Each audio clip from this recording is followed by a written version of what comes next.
ఆంధ్ర తెలంగాణలో తక్కువ ఫీజులతో high quality results ఇస్తున్న ఏకైక సంస్థ తిరుమల్ ఐఏఎస్ ఇన్స్టిట్యూట్. సంక్రాంతి సందర్భంగా దిల్రాజు తన సొంతూరు నిజామాబాద్ లో నిర్వహించిన సంక్రాంతికి వస్తున్న ఈవెంట్ లో చేసిన వ్యాఖ్యలు పెద్ద వివాదానికి దారితీశాయి. స్టేజ్ పై మాట్లాడుతున్నప్పుడు ఆంధ్రాలో సినిమా అంటే వైబ్, కానీ ఇక్కడ మన వాళ్లకు కల్లు మటన్ అంటే వైబ్ అని చెప్పిన దిల్రాజు వ్యాఖ్యలు తెలంగాణ ప్రజల్ని కించపరిచేలా ఉన్నాయంటూ సోషల్ మీడియాలో విమర్శలు వెల్లువెత్తాయి. ఈ వ్యాఖ్యలపై బీఆర్ఎస్ నాయకులు, దేశపతి శ్రీనివాస్ వంటి ప్రముఖులు సైతం దిల్రాజును విమర్శించారు.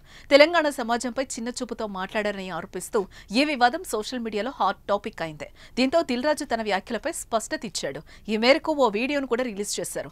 అందులో తెలంగాణ సమాజాన్ని కించపరిచే ఉద్దేశం తనకు అస్సలు లేదన్నారు. తాను తెలంగాణ వాడిని, ఇక్కడి సంస్కృతిని గౌరవిస్తాను. తెలంగాణ కల్చర్, దావత్ అంటే ఎంతో ఇష్టం.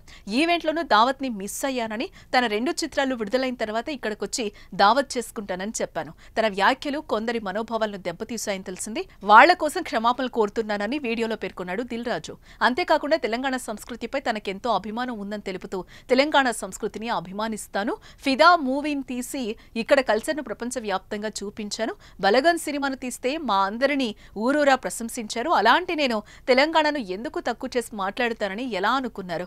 ఒకవేళ నా మాటల్లో ఏదైనా మిస్కమ్యూనికేషన్ జరుగుండి మీ మనోభావాలు దెబ్బతినుంటే నన్ను క్షమించండి అంటూ దిల్రాజు వివరణించాడు. తెలంగాణ మన కల్చరు, మన దావత్తు నేను మిస్ అవుతున్నాను. సంక్రాంతికి 2 సినిమాలు రిలీజ్ అయ్యాక మన తెలంగాణ కల్చర్ దావత్ని నాకు చేసుకోవాలని ఉందని.